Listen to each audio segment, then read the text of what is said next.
அஸ்ஸலாமு அலைக்கும். Welcome to my channel. நீங்க நம்ம சேனலை இன்னும் சப்ஸ்கிரைப் பண்ணலன்னா கீழே இருக்க சப்ஸ்கிரைப் ஐக்கானை கிளிக் பண்ணுங்க. நம்ம வீடியோ உங்களுக்கு உடனுக்குடனே கிடைக்கும். நாம இன்னைக்கு இந்த சேனல்ல பார்க்க போற ரெசிபி இறால் தொக்கு. இந்த இறால் தொக்கை முன்னாடியே ஒரு சப்ஸ்கிரைபர் கேட்டிருந்தாங்க, அனீஸ் அகமதுன்னு. குவைத்துல இருந்து அவர் கேட்டிருந்தாரு இறால் தொக்கு எப்படி பண்றதுன்னு. இந்த இறால் தொக்கு ரெசிபியை எவ்வளோ எளிமையா பண்றது இந்த வீடியோல சொல்லியிருக்கேன். பார்த்துட்டு மறக்காம உங்க வீட்டு கிச்சன்ல ட்ரை பண்ணிட்டு கமெண்ட் பண்ணுங்க. நீங்க இப்பதான் நம்ம சேனலுக்கு ஃபர்ஸ்ட் டைம் பார்க்குறீங்க அப்படின்னா மறக்காம சப்ஸ்கிரைப் பண்ணுங்க, கமெண்ட் பண்ணுங்க, லைக் பண்ணுங்க, ஷேர் பண்ணுங்க.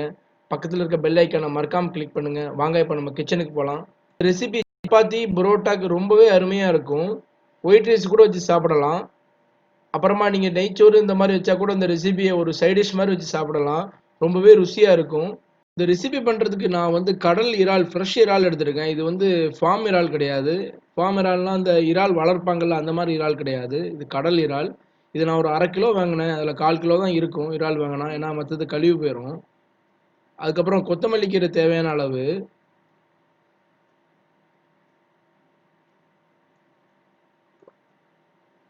அப்புறமா 2 தக்காளி நான் அந்த மாதிரி கட் பண்ணி வச்சுருக்கேன்.